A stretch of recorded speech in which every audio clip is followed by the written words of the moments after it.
Good morning વાલાઓ. ઈશ્વરના પવિત્ર અને સામર્થ્યવાન નામને ધન્યવાદ આપીએ છીએ, ઈશ્વરની સ્તુતિ કરીએ છીએ આજના શુભ શુક્રવારને માટે, આશીર્વાદિત શુક્રવારને માટે, ભલા શુક્રવારને માટે, ગુડ ફ્રાઈડેને માટે, રાઈટ? કારણ કે આપણે જ્યારથી જન્મ્યા ત્યારથી માંડી અને અત્યાર સુધી ઈશ્વરે આપણને સંભાળ્યા અને 2026નો આ ગુડ ફ્રાઈડે, રાઈટ, જે ખરા અર્થમાં આપણા માટે આશીર્વાદિત બન્યો છે, એના માટે ઈશ્વરના નામને ધન્યવાદ આપીએ છીએ, રાઈટ? ઈશ્વરના વચનોમાંથી આજે જે બાબત આપણે જોવાના છે, તો જો તમે મારી સાથે પવિત્ર શાસ્ત્ર બાઇબલ ઉઘાડો તો માથીની લખેલી સુવાર્તા અને એનો 27મો અધ્યાય અને 32મી કલમથી લઈ અને 44મી કલમની અંદર માથીએ જે વર્ણન કર્યું છે, રાઈટ, પ્રભુ ઈસુ ખ્રિસ્તનું, અને એ આખું સરઘસ, રાઈટ, કે જે રોમન સલ્તનતની આગેવાની હેઠળ, યાજક અને પ્રમુખ યાજકોની આગેવાની હેઠળ એ જે ગુનેગારને કાલ્વરી પર, એટલે કે ગલગથા, એટલે કે ખોપડી નામની જગ્યા, એટલે કે યરુશાલેમ શહેરની બહારનો એ જગ્યા, જાહેર માર્ગ કે જ્યાં ગાડી ગુનેગારોને વધસ્તંભે જડાવવામાં આવતા હતા, રાઈટ, એનું વર્ણન આપણને ત્યાં જોવા મળે છે. માથીની લખેલી સુવાર્તા 27મો અધ્યાય અને એની 32મી કલમથી લઈ અને 44મી કલમ સુધી. અને ત્યાં આપણે ધ્યાનથી વાંચીએ તો ત્યાં બીજી એક વ્યક્તિનો પણ ઉલ્લેખ કરવામાં આવ્યો છે, રાઈટ, અને એ તો કોણ છે? 32મી કલમની અંદર જ, રાઈટ. અને તેઓ બહાર જતા હતા ત્યારે કુરેની નો સિમોન નામે એક જણ તેઓને મળ્યો અને એની પાસે તેઓએ તેનો વધસ્તંભ પરાણે ઉંચકાઈ લીધો, રાઈટ. તેઓ બહાર જતા હતા. તો ક્યાં બહાર જતા હતા?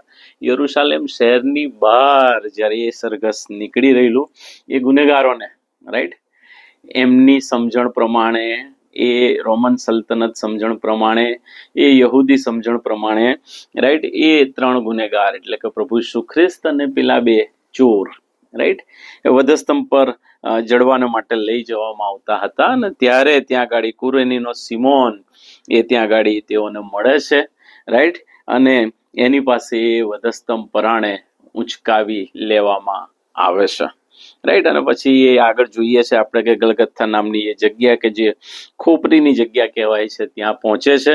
અને ત્યાર પછી આપણે જોઈએ છે કે એ આખી પ્રક્રિયા કરવામાં આવે છે કે કેવી રીતે પ્રભુને વધસ્તંભે જડવામાં આવે છે, એનું વર્ણન ત્યાં ગાડી કરવામાં આવે છે, રાઈટ. પણ આપણે જે મુખ્ય બાબત આજે જે આપણે જોવા માંગીએ છીએ, અને એ તો છે આ જે વધસ્તંભ પરનું જે મરણ હતું, એ તો પ્રભુ ઈસુ ખ્રિસ્તે મારા ને તમારે સારું, હાવા લાવો, મારા ને તમારે સારું, સમગ્ર માનવ જાતને સારું, રાજી ખુશીથી આપેલો એ ભોગ હતો, રાજી ખુશીથી આપેલો એ ભોગ હતો. પોતાની જાતને સમર્પિત એ ત્યાં ગાડી કરી દે છે, રાઈટ. કેમ? કારણ કે આપણે ચારેય સુવાર્તામાં જ્યાં જ્યાં એ વધસ્તંભનું વર્ણન કર્યું છે, રાઈટ, પ્રભુ ઈસુ ખ્રિસ્તને જે ક્રુશારોહણ કરે છે એનું વર્ણન જે કર્યું છે, એને ધ્યાનથી તપાસીએ ત્યારે આપણને ખ્યાલ આવે છે, રાઈટ, કે પ્રભુ ઈસુ ખ્રિસ્તે મારા ને તમારે સારું આજથી 2000 વર્ષ પૂર્વે એ રાજી ખુશીથી આપેલો એ ભોગ હતો. કેવી રીતે ખ્યાલ આવે? આજથી બરાબર 5 દિવસ પહેલાનું, એટલે કે ખજૂરીના રવિવારની જે આપણે ઉજવણી કરી, પણ એ સમયે જે યરુશાલેમની અંદર જે વિજયવંત પ્રવેશ કરવામાં આવ્યો હતો, અને એ સરઘસ જે યરુશાલેમ શહેરની અંદર પ્રવેશ કરે છે, રાઈટ, ત્યારનું તમે એ વર્ણનને જરા વિઝ્યુલાઇઝ કરવાના માટે આપણે પ્રયત્ન કરીએ તો આપણને ખ્યાલ આવે, રાઈટ.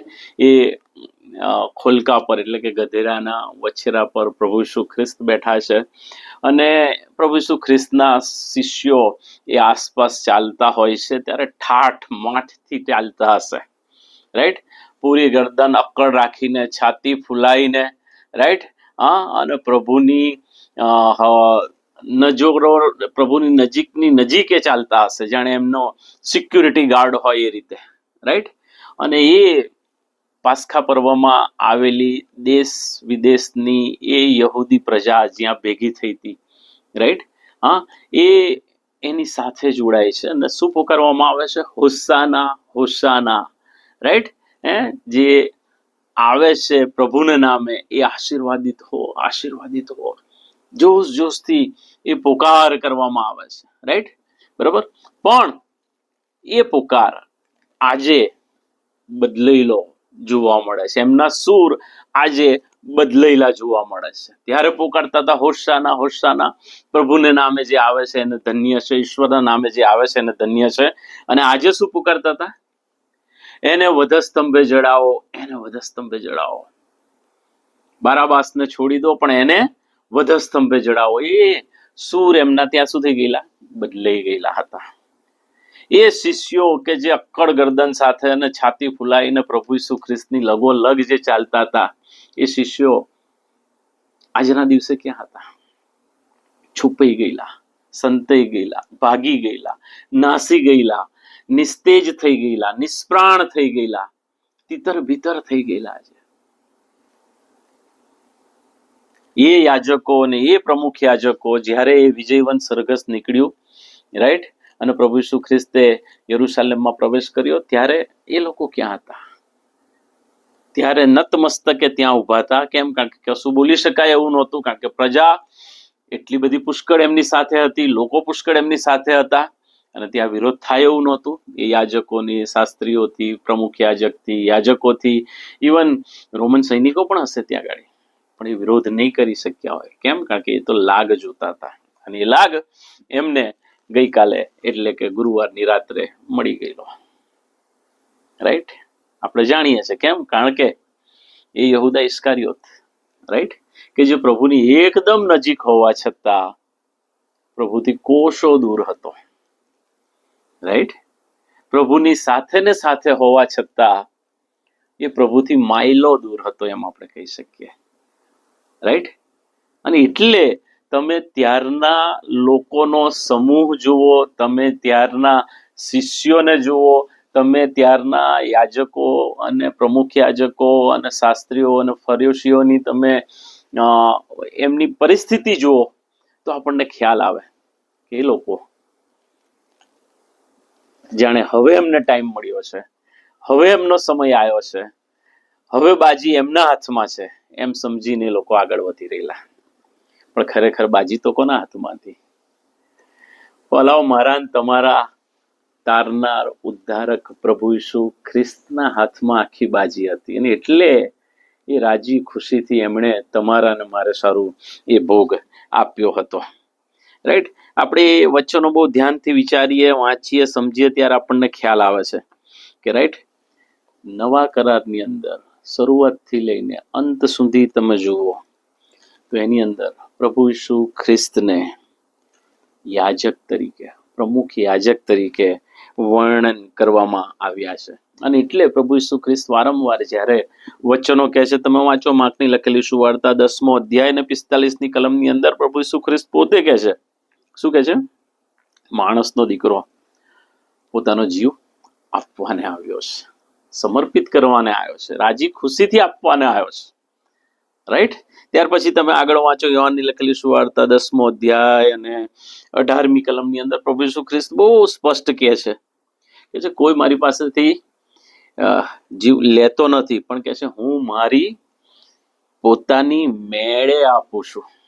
રાઈટ? જે બનવાનું છે એ હું મારી જાતને સમર્પિત મારી મેળે કરીશ. કોઈ મારી પાસેથી એ છીનવી લઈ શકશે નહીં મારું જીવન. રાઈટ? એનાથી આગળ વધીને તમે વાંચો લુકની લખેલી સુવાર્તા 22મી કલમની અંદર, 9મો અધ્યાયના 22મી કલમની અંદર, ત્યાં આગળ સરસ પ્રભુ વર્ણન કરતા કહે છે કે માણસના દીકરાને સહેવું તથા માર્યા જવું એ જરૂરનું છે, અગત્યનું છે. It's compulsory. કેમ? કારણ કે પ્રભુને ખબર હતી, રાઈટ, કે મને આકાશમાંના બાપે કયા કાર્યના અર્થે મોકલ્યો છે, અને એ તો રાજી ખુશીથી ભોગ આપવાને માટે તમારા ને મારે સારું પ્રભુએ એટલે જીવંત ઈશ્વરે આપણા તારનાર પ્રભુ ઈસુ ખ્રિસ્તને મોકલ્યા હતા કે જેથી જગ ઉદ્ધાર થાય, જગ ઉદ્ધાર પામે, માનવજાત ઉદ્ધાર પામે, જે નાશમાં છે, જે જતા આત્માઓ છે, એ પાછા ફરે. યાદ કરીએ એ મળતા ચોરને આપણે. આખી જિંદગી એણે ઈશ્વરથી વિમુખ અને વિમુખ જ જઈને બધી જ બાબતો કરી હશે, રાઈટ? અને બીજી બાજુ આપણે વિચારીએ યહૂદા ઇસ્કારિયોતને, રાઈટ? જાહેર જીવનમાં પ્રભુ ઈસુ ખ્રિસ્તની સાથે ને સાથે જે 3.5 વર્ષ દરમિયાન ચાલ્યો, આ બંને વ્યક્તિત્વને જો આપણે કમ્પેર કરીએ તો આપણને ખબર પડે, રાઈટ, કે એક વ્યક્તિએ જે પ્રભુની સાથે ને સાથે હતો, બધું જ પામી ચૂક્યો હતો, પણ છેલ્લી ઘડીએ એ શૈતાનનો હાથો બની જાય છે. અને એ મળતો ચોર જ્યારે હવે એના જીવનની છેલ્લી ઘડીઓ ગણતો હશે, ત્યારે એ પ્રભુની પાસે આવે છે. અને પ્રભુ એને આશ્વાસન આપતા કહે છે, ખાતરી આપતા કહે છે કે આજ તું મારી સાથે પારાદેશમાં હોઈશ. એ મળતા ચોરે એ છેલ્લી ક્ષણો જે મળી એને એણે ઝડપી લીધી. અને એ યહૂદા ઇસ્કારિયોત કે જેણે એકદમ ખ્રિસ્તની નજીક હતો, હવે એનું કામ પૂરું થઈ ગયેલું હતું, પ્રભુ ઈસુ ખ્રિસ્તની સાથે રહેવાનું કામ એનું પૂરું ઓલમોસ્ટ થઈ ગયેલું હતું. હવે એને જાતે જેમ બીજા શિષ્યોએ સેવા કરી એ રીતે સેવા કરવા માટે એને આગળ નીકળવાનું હતું, પણ આપણે જોઈએ છે એ તો અવળે માર્ગે જ વળી જાય છે અને પરિણામે નાશને માર્ગે, સદાકાળના નાશને માટે એ જતો રહેશે. ભલાઓ, મારા ને તમારા ઉદ્ધારનાર તારનાર પ્રભુ ઈસુ ખ્રિસ્તે એ રાજી ખુશીથી પોતાનો ભોગ આપ્યો છે. યાદ રાખીએ, એ આદમ ને હવાને જેટલી સ્વતંત્રતા હતી એટલી જ સ્વતંત્રતા તમને અને મને મળી છે. આપણે શું પકડીએ છે, આપણે શું મેળવીએ છે, આપણે શું નક્કી કરીએ છે, આપણે શું સ્વીકારીએ છે, એ આપણા પર ડિપેન્ડ કરે છે. વાલાઓ, આપણા પર ડિપેન્ડ કરે છે. અને એટલે યાદ રાખીએ, આ શુભ શુક્રવાર, આશીર્વાદિત શુક્રવાર, રાઈટ? ગઈકાલે હું એક વાળ કપાવવાની હજામની દુકાનમાં ગઈકાલે બેઠો હતો, ત્યારે હજામ સાથે વાત કરતો હતો અને ત્યારે એને સમજાયું, મને કે તમારે શુક્રવાર તો કે છે નવું વર્ષ નહીં. મેં કીધું ના, નવું વર્ષ નહીં, આખી દુનિયા માટેનું નવું વર્ષ. મને કે એ કેવી રીતે? મેં કીધું એ શુક્રવાર એ શુભ શુક્રવાર કહેવામાં આવે છે, ગુડ ફ્રાઈડે કહેવામાં આવે છે, આશીર્વાદિત શુક્રવાર કહેવામાં આવે છે. સમસ્ત માનવ જાતને માટે પ્રભુ ઈસુ ખ્રિસ્તે આજે ના દિવસે, આજથી 2000 વર્ષ પૂર્વે એ વધસ્તંભે જડાયા. એ મારે સારું ને તમારે સારું પણ. મને કે એ કેવી રીતે? અને ત્યાં એ સાક્ષી આપવાની તક મળી, એને સુવાર્તા આપવાની તક મળી, અને સાદા, સરળ અને સ્પષ્ટ ભાષામાં એને સુવાર્તા આપી. તો મને કહે છે, છેલ્લે મને કહે છે કે પ્રભુ વધસ્તંભ પર મરણ પામ્યા, કબરમાં દટાયા, પછી શું થયું? અને ત્યારે મારે બહુ સ્પષ્ટ રીતે સમજાયું એને કે ઈસ્ટર એટલે કે રવિવારનો જે દિવસ છે, રાઈટ, એ દિવસે પ્રભુ ઈસુ ખ્રિસ્ત એ મરણમાંથી જય પામ્યા, પુનરુત્થાન પામ્યા. એ મારા અને તમારે સારું. એ દુનિયામાં એક જ વ્યક્તિ એવા છે કે જે મરણમાંથી જય પામ્યા અને આજે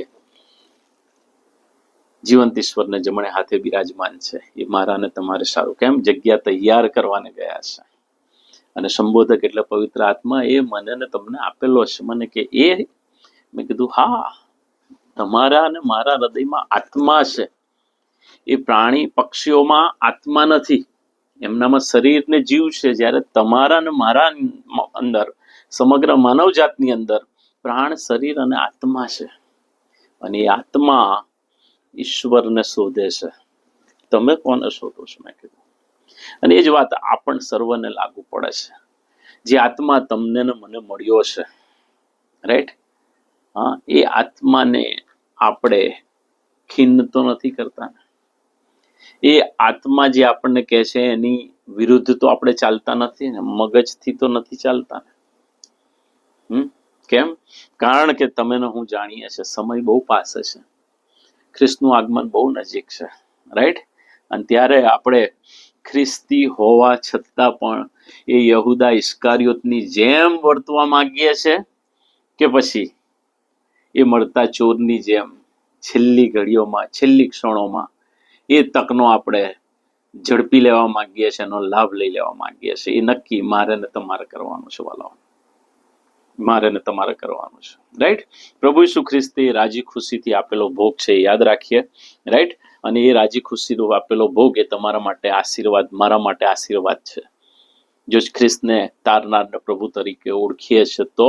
બાકી તો વર્ષો પ્રાંત આવી જ રીતે ગુડ ફ્રાઈડે આવતા રહેશે ને જતા રહેશે, આવતા રહેશે ને જતા રહેશે, વર્ષો પૂરા થઈ જશે. રાઈટ?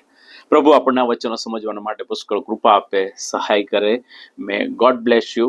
પ્રભુ નામને મહિમા હો. God bless. Bye bye. Take care.